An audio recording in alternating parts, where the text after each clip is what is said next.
My self doctor Suresh के वर्मा, लोक प्रशासन विभाग, शासकीय बांगड़ महाविद्यालय डीडवाना नागौर। जैसा कि हमने हस्तक्षेपवादी राज्य की अवधारणा के में ये चर्चा की थी कि अराजकतावादियों ने अराजकता का जो माहौल वातावरण तैयार किया और मत्स्य न्याय या सर्वाइवल द फिटेस्ट या स्ट्रगल फॉर एग्जिस्टेंस पर आधारित व्यक्तिवादी विचारधारा, राज्य को एक आवश्यक बुराई मानना, इस पर चर्चा की कि व्यक्ति को अकेला छोड़ दो ताकि वह अपना विकास निर्विघ्न रूप से पूरा कर सके। उस हस्तक्षेपवादी राज्य में जिस तरह से दुर्बल व्यक्ति का कोई धनी धोरी नहीं है या दुर्बल व्यक्ति का कोई पक्ष लेने वाला सरकार भी नहीं है, उसका मतलब जो सर्वाइवल होगा वो फिटेस्ट होगा, जो शक्तिशाली होगा उसकी विजय होगी। ये तो एक मत्स्य न्याय का बड़ी मछली छोटी मछली को निकल जाएगी आसानी से। इस दृष्टिकोण से उस प्रतिक्रिया स्वरूप हस्तक्षेपवादी राज्य भी ज़्यादा दिन नहीं चला और उस हस्तक्षेपवादी राज्य की प्रतिक्रिया स्वरूप जो अवधारणा आई वह है लोक कल्याणकारी राज्य की अवधारणा, कॉन्सेप्ट ऑफ वेलफेयर स्टेट। ये जो अवधारणा है, जैसे मैंने पिछले हस्तक्षेपवादी राज्य में भी चर्चा की थी कि जो राज्य को एक आवश्यक बुराई मानते थे, राज्य कोई किसी के विकास में कोई बाधा नहीं पहुंचाता और व्यक्ति को ज़्यादा से ज़्यादा सुखी बनाने का जो कार्य करता है वह लोक कल्याणकारी सरकार करती है। वर्तमान में अधिकतर देशों में वेलफेयर स्टेट घोषित किया है कि जनता लोक कल्याण के कार्य करेगी। इस अवधारणा का जो विकास है वह किस प्रकार से हुआ, इसके बारे में हम चर्चा करते हैं।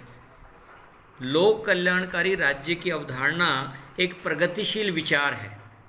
प्रगतिशील विचार यानी उत्तरोत्तर इसकी विकास हुआ, उत्तरोत्तर इसकी प्रगति हुई है और जमाने के हिसाब से, समय के हिसाब से और विचारों के हिसाब से इस विचार में परिवर्तन होता रहेगा। ऐसा प्रगतिशील विचार कहा जाता है, उसको हम प्रगतिशील विचार कहते हैं। इस लोक कल्याणकारी जो अवधारणा है ये आने वाले समय की एक प्रगतिशील विचार के रूप में इसका उद्भव हुआ।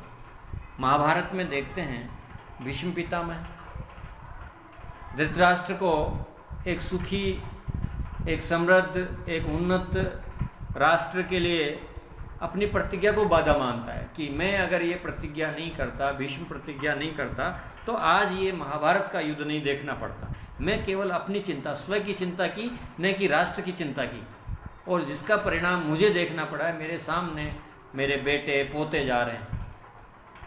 पुराणों में जो शासन है, जो प्रशासन का रूप है, वेदों में सुख शांति, पृथ्वी, आकाश, वृक्ष, भूमि, इनको देवता मानकर जो पूजा की जाती है, वो आज हम बार बार पर्यावरण संरक्षण के मामले पौधे उठा रहे हैं और पौधे लगा रहे हैं। वृक्षारोपण का कार्यक्रम एक सरकारी कार्यक्रम बन गया। कभी हो सकता है भारत जैसे देश में, विदेशों में हो सकता है वृक्षारोपण का कार्य, किंतु भारत में नहीं, क्योंकि भारत में तो वेदों में, श्लोकों में कहा गया है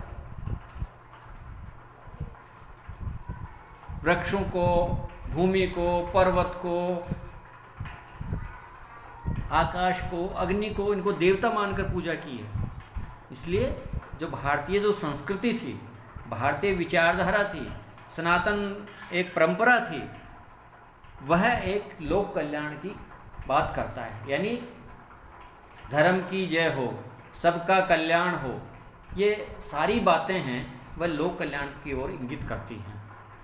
पाराशर स्मृति में भी अनेक और भी स्मृतियाँ हैं, उनमें हमेशा शासन का जो एक सोच है या जो शासन का जो विचार का केंद्र है, केंद्र बिंदु है, वह सब व्यक्तियों के हित को साधने में रहा है। यानी सब व्यक्ति के हितों की बात करने वाला ऐसा राज्य वेलफेयर स्टेट कहलाता है। उसको हम वेलफेयर स्टेट कहेंगे। जैसा कि कौटिल्य का अर्थशास्त्र जो लोक प्रशासन में प्रामाणिक ग्रंथ है, पुराणों में, वेदों में, महाभारत में, रामायण में दशरथ का जो एक वर्णन किया गया, राजा दशरथ का ऐसा शासन था, राजा जनक का ऐसा शासन था, किंतु लिखित में हमें जो प्रमाणिक रूप से सिद्ध करता है वह है कौटिल्य का अर्थशास्त्र, मौर्यकालीन सभ्यता। उस कौटिल्य का जो अर्थशास्त्र है वह है, उस समय कोई कल्पना कर सकता है 36,000 पर्ण का लेने वाला कोई एक अधिकारी होगा, समाहर्ता होगा, जिसको जिला कलेक्टर कहा जाता है, दंडपाशिक होगा, सीताध्यक्ष होगा, कर लेने वाला। ऐसा शासन राजा के 8 प्रहर को 8 भागों में बांटा गया है। किस प्रहर में क्या कार्य करेगा, राजा को क्या करना चाहिए, किस समय क्या खबर लेनी चाहिए, सुबह सुबह उठकर जनता के बीच में जाना चाहिए वेश बदल कर, ताकि जनता की वास्तविक समस्याओं के बारे में पता लगे।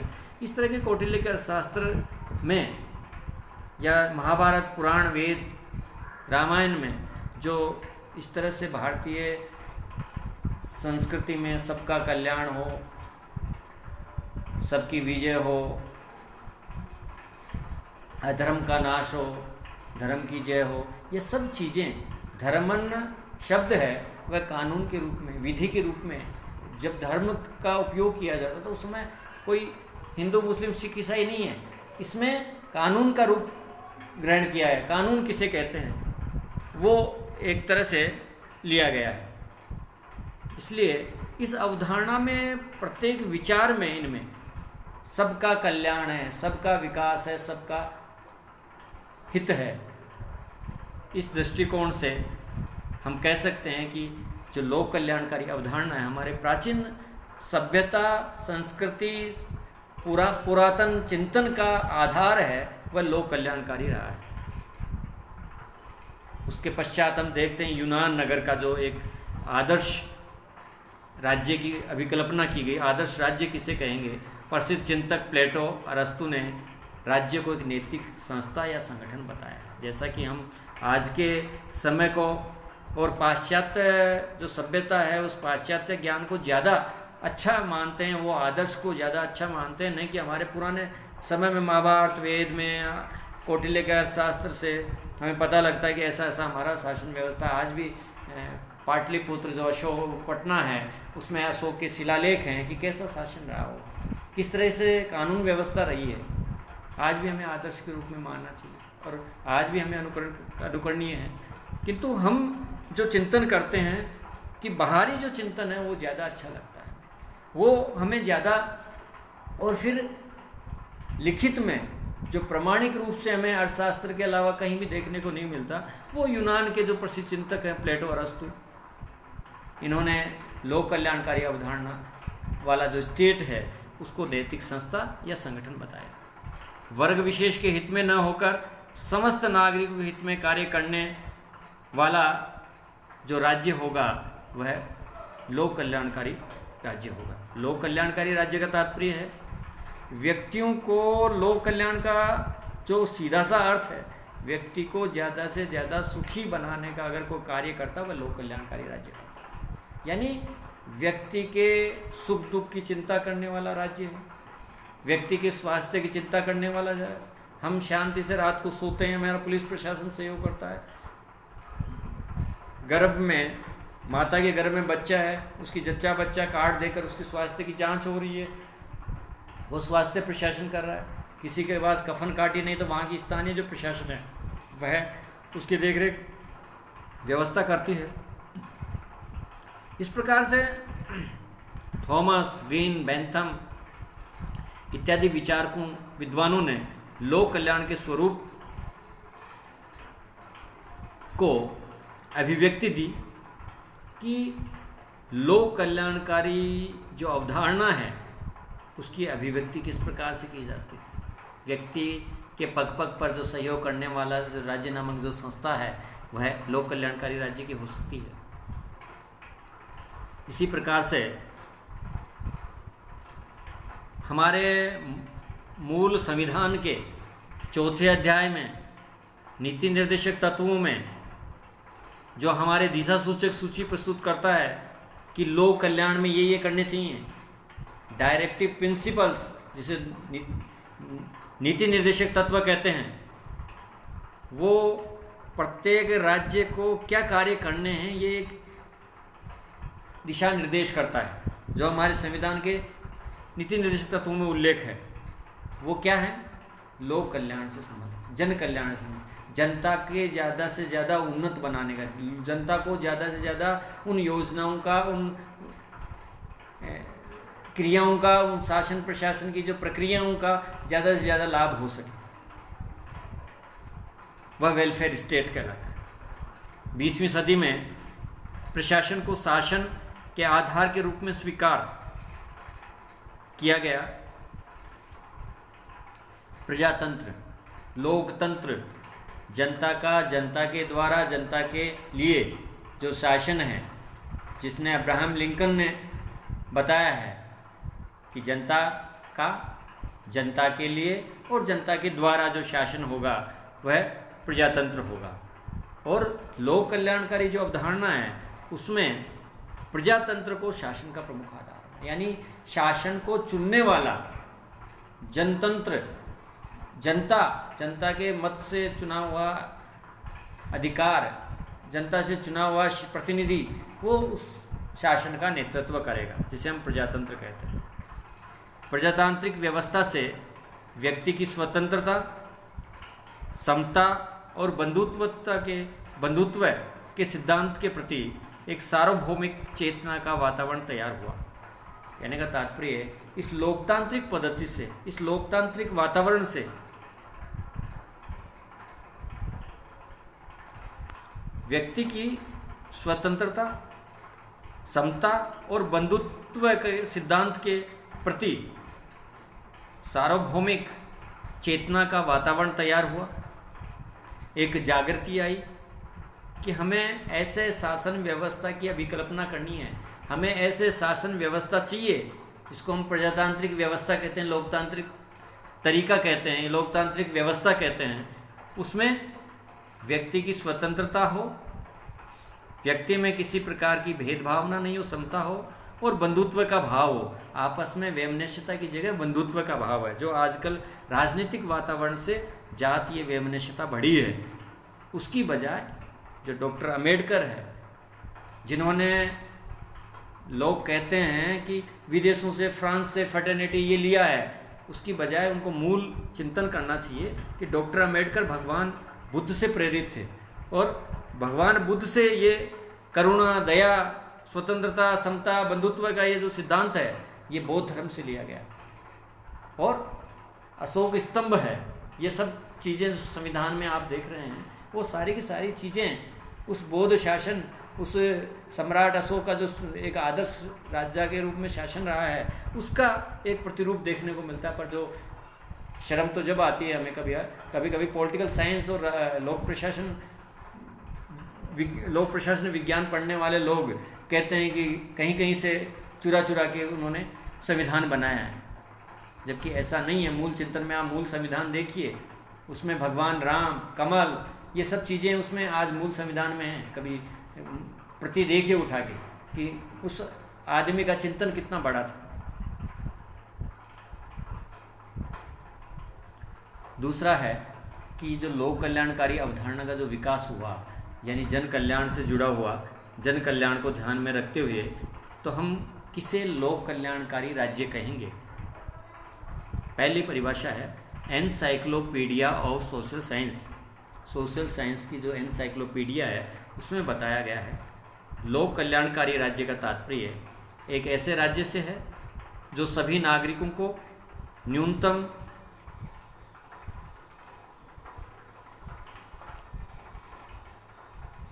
जीवन स्तर प्रदान करता है और अपना अनिवार्य उत्तरदायित्व समझता है। यानी लोक कल्याणकारी राज्य किसे कहेंगे हम? ऐसा लोक कल्याणकारी राज्य कहलाएगा या एक ऐसे राज्य से हम कल्पना की जा सकती है कि ऐसा राज्य होगा जिसमें सभी नागरिकों को न्यूनतम जीवन स्तर प्रदान करता है और अपना उत्तरदायित्व समझता है। न्यूनतम जीवन स्तर हम किसे कहेंगे? न्यूनतम जीवन स्तर रोटी, कपड़ा, मकान, शिक्षा, जल, आवागमन के साधन, बिजली, ये सब चीज़ें एक न्यूनतम जीवन स्तर है। क्या प्रत्येक गांव में, प्रत्येक ढाणी में, पूरे देश में ये न्यूनतम जीवन स्तर आज हम प्राप्त कर सकते हैं जो वेलफेयर स्टेट बोलता है? नहीं। आज भी हम ऐसे ऐसे गांव मिलेंगे आपको जहाँ बिजली नहीं है, जहाँ पानी नहीं है, और बड़े बड़े शहरों में पानी की तो ऐसी किल्लत है जैसे हम खुद डीडवाना में रहते हैं, हम खुद पानी के बारे में ज़्यादा अच्छी तरह समझ सकते हैं कि पानी का महत्व क्या है। किंतु हम जो न्यूनतम जीवन स्तर है उसको प्राप्त करने का उद्देश्य लोक कल्याणकारी राज्य का होना चाहिए। क्या हम दे पाए आज? क्या ये वेलफेयर स्टेट है? बजाय हम इस समस्या के समाधान के लिए प्राइवेटाइजेशन की ओर बढ़ रहे हैं। अपने दायित्व से मुक्ति हो जाए, जो करेगा वो भरेगा, survival the fittest, struggle for existence करेगा, और जो बचेगा वो बुद्धिमान, विवेकवान, शक्तिशाली रहेगा, और तब उन्नत भारत होगा, उन्नत देश होगा। इसका तात्पर्य है कि लोक कल्याणकारी राज्य व्यक्ति के न्यूनतम जीवन स्तर की चिंता करता है और अपना उसको पूरा करने में अपना दायित्व समझता है। T.W. केंट ने कहा है कि ये राज्य जो अपने नागरिकों के लिए अधिक से अधिक सामाजिक सुविधाएं प्रदान करता है। T.W. केंट, जिनका मानना है कि राज्य ऐसा वेलफेयर स्टेट, ऐसा लोक कल्याणकारी राज्य जो अपने नागरिकों के लिए अधिक से अधिक सामाजिक सुविधाएं प्रदान करता है, जो सामाजिक आवश्यकताएं हैं, जो समाज के विकास में आगे पहुंचाने वाली हैं, जो समाज को उन्नत समाज बनाने वाली हैं, शिक्षा है, हेल्थ है, आपका बिजली, पानी है, जो उन्नत भारत की ओर विकास में नए नए आविष्कार है, विज्ञान है, विज्ञान, सामाजिक ज्ञान, इनका विकास हो सके, इस दृष्टि से जो सामाजिक सुविधाएं उनको मिलनी चाहिए, समता, बंधुत्व का भाव रहे, उनको समुचित अवसर मिले, ऐसा सामाजिक सुविधाएं प्रदान करने का जो दायित्व है वो वेलफेयर स्टेट का है।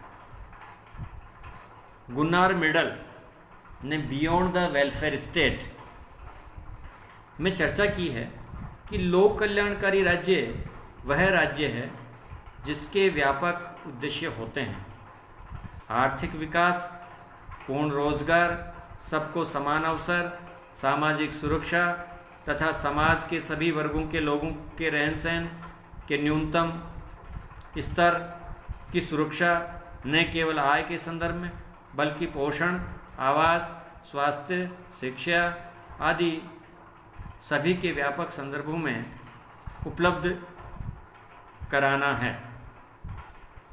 जैसा कि बहुत बड़ा विद्वान रहा है, अर्थशास्त्री भी जिसे कह सकते हैं, गुनार मिडल, और उन्होंने किताब लिखी है बियॉन्ड द वेलफेयर स्टेट।